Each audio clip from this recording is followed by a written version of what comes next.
Hi, ladies and gentlemen. For this section, like I talked about, it's going to be a pretty cool, different type of lesson where we're going to analyze this giant painting here called Guernica by Pablo Picasso.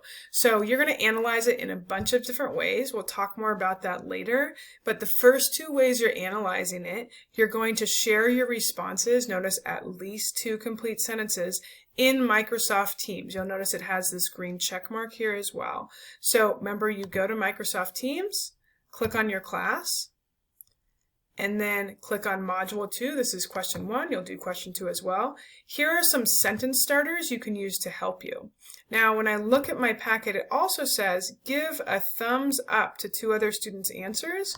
That's pretty simple. On the same stream, once you see another answer you like, you just give it a thumbs up. Do that for 2 other students, okay? So you're going to do this twice through on Microsoft Teams. This time you'll zoom into specific parts. The first time you're just going to be looking at the painting as a whole. Now I want to give you some additional context about this painting. So we're going to watch a little YouTube video. There's a lot of words flying through real quick. If they're really important ones, I'll let you know, and I'll read it out loud as we go. So enjoy this video.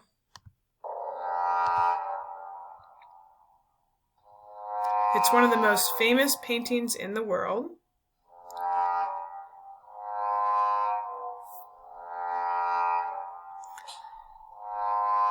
A portrait of the pain and horror of war. Painted in 1937, Pablo Picasso. What inspired it?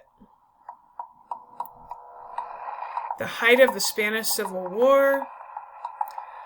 A fierce bombardment or bombing devastated the town of Guernica in the Basque Country. It was by German and Italian allies of General Franco, so it was by the Nazis.